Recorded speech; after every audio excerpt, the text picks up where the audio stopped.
नमस्कार, स्वागत है आपका द न्याय सभा टीवी भारत में। अब हम मदन जी पे आ जाते हैं और मदन जी अभी कलश यात्रा निकाल रहे थे, आप बहुत उनके क्लोज हैं, तो क्या उनकी क्या क्लोज क्या जी हम कोई पहले से भी बहुत ज़्यादा एक दूसरे से जुड़े हुए नहीं हैं जी, क्योंकि हम लोग के बीच में इतना बड़ा किलोमीटर का रास्ता है, हम लोग नहीं मिल सकते हैं।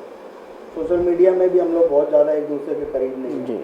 लेकिन जो हमें संकल्प लेना था, जिसके जो बात मैं आपसे कह रहा हूँ कि राजीव भाई का जो विषय है केवल वही होगा जी, उसके अलावा कोई स्वदेशी का ये वो नहीं, कोई अलग ड्रामा नहीं जी। ये संकल्प लिया इस बार हमने, और तब ये हम राजीव भाई का इंटरव्यू मैं आपको दे दूंगा, वो भी चलाइए जी। उसमें संकल्प लिया हम लोगों ने, और हमारे साथ साथ बहुत लोगों ने संकल्प नहीं, क्या संकल्प लिया थोड़ा बताएंगे ताकि लोग जान सके। राजीव भाई की वो जो मूवमेंट थी, जो व्यवस्था परिवर्तन की जी, वो मैं अच्छा इलेक्शन के माध्यम से या किस प्रकार से व्यवस्था परिवर्तन? मूवमेंट के माध्यम से नहीं तो देश में जगाना, गांव-गांव स्तर पे हुआ क्या कि जो अब तो पूरी फिल्म क्लियर हो गई ना जी। जब हमने मूवमेंट शुरू किया था तब ये था कि बहुत आसान है कि सरकार को भी झुकना पड़ेगा। अब हमें सरकार को झुकाने की जरूरत नहीं है जी, अब केवल देश की जनता को झुकाने की जरूरत है जी।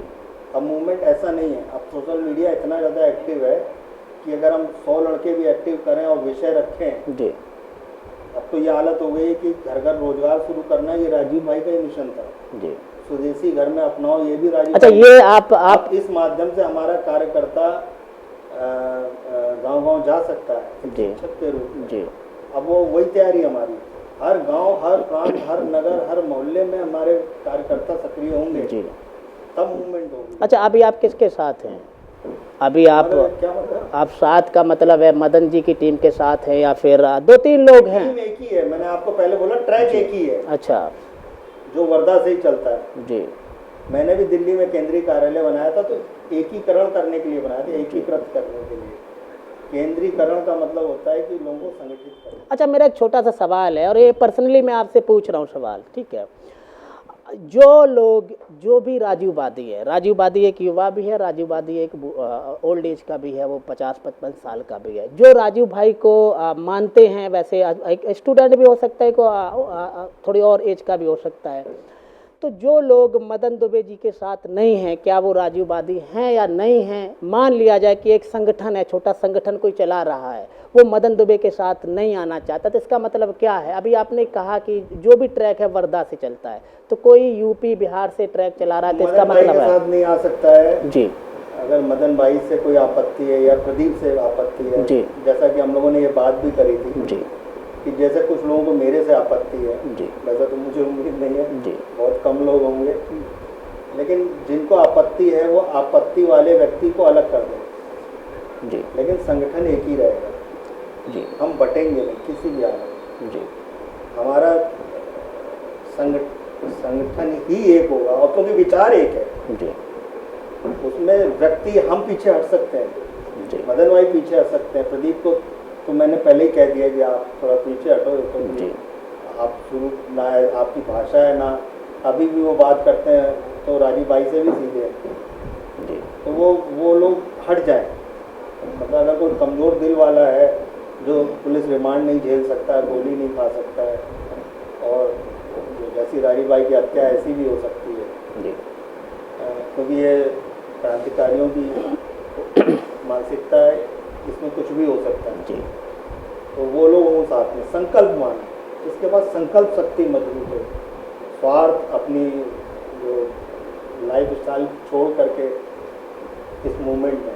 आप देख रहे हैं राजीव भाई विश्लेषण, हमारे साथ पीताम्बर जी है, और अगर आपको लगता है कि किन किन लोगों के पास द न्याय सभा टीवी भारत की टीम जाए और बात करे कि आखिर 10 सालों से क्या हुआ, आगे क्या करना चाहते हैं, क्योंकि ये बहुत बड़े सवाल हैं कि 2018 की अगर हम बात करें, 2017 की बात करें, तो अब बहुत दूर दूर से जो आज का युवा है, चाहे वो महाराष्ट्र हो, चाहे वो बिहार हो, चाहे वो मध्य प्रदेश हो, जंतर मंतर पर बहुत ही आशाएं लेकर के आए थे, और उनके साथ क्या ऐसा मजाक हुआ, क्या ऐसा खिलवाड़ हुआ कि वो लोग आना नहीं चाहता है। मैं आपको एक उदाहरण दे देना चाहता हूँ कि 2018 की अगर हम बात करें, 2018 में जंतर मंतर पर करीब 300 400 500 लोग भी होंगे। 2018 30 नवंबर की हम बात कर रहे हैं। हम आगे आज जाते हैं, हम 2019 में प्रवेश कर जाते हैं। 2019 का 23 मार्च को भी एक आंदोलन हुआ था, लोग कम हुए उसमें। अब हम फिर और आगे आ जाते हैं, 6 महीने 7 महीने आ जाते आगे। तो क्या हुआ कि वहाँ पर 2 मंच लग गए। क्या आपको ऐसा अच्छा लग रहा होगा कि एक लोग के लिए, एक लोग के न्याय के लिए 2 मंच लगे? ये बहुत ही गंभीर सवाल हैं जो मैं लोगों से जानने की कोशिश कर रहा हूँ कि आखिर ऐसा क्या हुआ कि 2 मंच हुए। क्योंकि राजीव भाई की विचारधारा एक थी, राजीव भाई एक थे, लेकिन 2 मंच कैसे थे? इस पे आप क्या कहना चाहेंगे कि 2 मंच क्यों लगे थे वहाँ पर? ये आपने इतना सटीक शायद पूरे इंटरव्यू का निचोड़ कह दिया जी।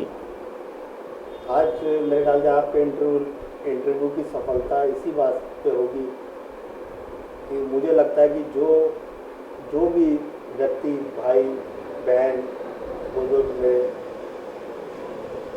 अगर राजीव भाई को श्रद्धांजलि देना चाहते हैं या राजीव भाई की जो सोच थी उसको ताकत देना चाहते हैं, राजीव भाई ने जो ज्वाला खड़ी की थी, जो देश के अंदर एक क्रांति की सोच शुरू की थी, इससे जुड़ा हुआ व्यक्ति अगर आपके पास है तो आप सिर्फ उससे जुड़िए जी। मैं नहीं कहता अगर आपको मेरे से कोई एलर्जी है तो दूर, मैं भी दूर हो जाऊँ, लेकिन राष्ट्र के लिए तो कम से कम हम लोगों को एक मंच पे आना है जी। और ये जो मंच लगते हैं ना, ये विचारों को खंडित करने वाले लोग हैं। मैं तो, आपको पता ही होगा, आपने कहीं देखा नहीं होगा मेरे को, मैं ऐसे लोगों से बहुत दूर रहता हूँ जिनके पास विषय नहीं होता जी। राजीव भाई अपना पूरा विषय, पूरा एक कहते हैं एक पैकेज लेके कि इस पूरी व्यवस्था को बदलना है, वो खड़े हुए थे जी। और आज उसको सुनने के लिए नहीं क्या है, फालतू को चीज़ों को छोड़ दीजिए, कल मैं हूँ नहीं हूँ भूल जाइए मेरे को। जिस क्रांतिकारी लड़ाई में अगर क्रांतिकारियों की हत्या हो जाती थी तो क्या उसमें वो आंसू बहाते थे? छोड़ो भाई, आगे लड़ना है, दुश्मन आगे नहीं। तो 2 मंच लगे, सीधा सवाल दीजिएगा क्योंकि हमारे पास समय उतना नहीं है। सीधा सवाल दीजिएगा कि 2 मंच लगे थे, सही कौन था, सही गलत था? विचार वही है जी। मंच का कोई चक्कर नहीं है जी। मंच विचार, 2 विचार होंगे तो 2 मंच होंगे जी। ऐसे लोगों से दूर हो जाइए, 2 मंच लेके खड़े हुए। मंच का कोई चक्कर नहीं है, सुन लीजिए, कोई मूवमेंट नहीं है अभी जब तक आपकी ताकत 500 व्यक्ति या 100 व्यक्ति को जोड़ने की नहीं है तो आप भूल जाइए कोई कार्य करता है जी। आप राजीव भाई के विचारों को आप जन जन तक नहीं पहुंचा सकते तो घर बैठ जाइए जी। आपके साथ अगर 500 आदमी नहीं इकट्ठा होता है तो वो कभी राजीव भाई अपने को मत कहे जी। कोई भी अगर कोई कार्यकर्ता अपने को कहता है और मूवमेंट या मंच लगाने की बात करता है, उसके पास 100 लड़कों की सामर्थ्य हो तो वो मेन ग्रुप से जुड़े जी। कि आओ ग्रुप बना लेते हैं, इकट्ठा हो जाएंगे, वहाँ पहुँच जाएंगे, ये जाएंगे। अरे भैया, आप लोगों को नियंत्रण करने के लिए, वो पूरा पैकेज समझने के लिए तो कोई तो नॉलेज चाहिए आप लोगों को। ऐसे कोई ना कोई भटकाता रहेगा मंच लगा लगा करके, खूब फंडिंग होती है, ये फंडिंग वाले हैं ड्रामे जी। इसमें कोई राजीव भाई का साथी नहीं मिलेगा, सुन लीजिए, बार बार मैं आपसे कह रहा हूँ। अच्छा, जो आप ये कहना चाहते हैं कि जो उमा जी की टीम है उसमें कोई राजीव भाई के साथी नहीं है? पता नहीं, मुझे तो नहीं लगता कोई है। अगर है भी तो ठगी रहा जी। ये बहुत बड़ा, उसको यही नहीं एहसास कि वो कर क्या रहा है, किसके साथ मिलके कर रहा है। ये बहुत बड़ा आरोप लगा रहे हैं आप कि आरोप नहीं है, बिल्कुल बिल्कुल। मैं किसी मूर्ख आदमी के साथ डेली उलझूं और सर बढ़ाऊं तो इससे बड़ी बेवकूफी क्या है क्या जी। अच्छा, मेरा वो मूवमेंट छोड़ दो, जो असली चीज है उसको छोड़ करके। अच्छा, मेरा लास्ट सवाल आपसे, फिर भी हम आपके पास आते रहेंगे कि आगे क्या होना चाहिए इस देश में? हमें गांव गांव पहुंचना है जी। हमें ये नहीं है कि आप अचानक ही पैसे के बल पे कुछ बन गए और आपने जंतर मंतर में स्टेज लगा ली। आपकी स्ट्रेंथ गांव तक नहीं है। गांव में आपने कोई सोशल एक्टिविटी राजीव भाई की नहीं की है जी। आम आदमी को नहीं जगाया है जी। आप कार्यकर्ता ही नहीं, बिल्कुल। आप केवल राजीव भाई के बीच में जाकर के लोगों को फोड़ रहे हो, विघटन कर रहे हो, खंड कर रहे हो, तोड़ रहे हो, और यही पूरे भारतवर्ष में होगा। अच्छा, जो आप आज के युवा हैं, क्योंकि आप पत्रकार भी हैं और बहुत अच्छे वक्ता भी है, तो जो आप आजकल का युवा है राजूवादी, अपने आप को राजूवादी बोलता है, उनको क्या संदेश देना चाहेंगे? सच्चे राजीववादी बनिए। कहना बहुत आसान होता है, इस राह पे चलना, क्रांतिकारियों की राह चलना आसान नहीं है। कह कह के लोग आ तो जाते हैं, जब उनसे कहा जाता है घर बार छोड़ दो, कोई नहीं तैयार होता। शादी करनी, तो जब आप अपने उस संकल्प को नहीं मजबूत कर सकते हो तो आप राजीववादी कैसे बन सकते हो? आप 17 साल की उम्र के भगत सिंह को से तो पूछो, उसे घर से लगाव था। ऐसे जितने लोग हैं जो ये संकल्प ले सकते हैं जी, वो खड़े हैं, पहले वो खड़े हैं, बाद में तो फालतू भीड़ तो बहुत होती है। वो संकल्पवान जो युवा हैं, जिसके अंदर 100% राजीव भाई के लिए मरने मिटने के लिए और जीवन भर काम करने के लिए ताकत है, तो वो खड़ा जी। मैं उसका स्वागत करता हूँ। हम उसको ट्रेनिंग देने चाहते हैं, हम खुद चाहते हैं कि हमारे बाद की व्यवस्था वो लोग संभालें, सच्चे देशभक्त, उसके लिए जी।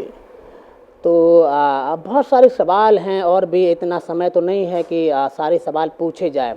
अगर आपको लगता है कि और ऐसे किस लोगों का हम इंटरव्यू लें, बात करें और जानने की कोशिश करें कि 10 सालों में क्या किया या आगे क्या करना चाहते हैं, तो आप हमें कमेंट्स कर सकते हैं, आप हमें ईमेल कर सकते हैं, आप हमें व्हाट्सअप कर सकते हैं। और अगर आपको लगता है कि आपकी तरफ से हम कुछ और सवाल पूछें, तो आप ये भी हमें बता सकते हैं कि आप हमारी तरफ से आप अपना नाम, अपना नंबर, अपना एड्रेस और अपना सवाल भी हमें भेज सकते हैं।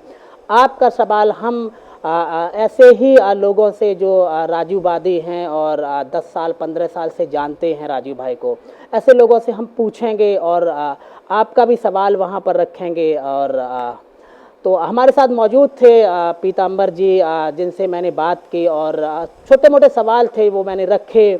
और ये तो आपको बेहतर तरीके से पता होगा कि क्या उनका सही जवाब मिला या सही जवाब नहीं मिला। अगर सवाल सही जवाब मिला है तो आप कमेंट्स कीजिएगा, अगर सवाल सही नहीं मिला हो तो आप फिर से मुझे कमेंट्स कीजिएगा और बताइएगा, मैं फिर से आऊँगा आपको आपके सवाल को लेकर के। आप देख रहे थे, बहुत बहुत शुक्रिया आपका।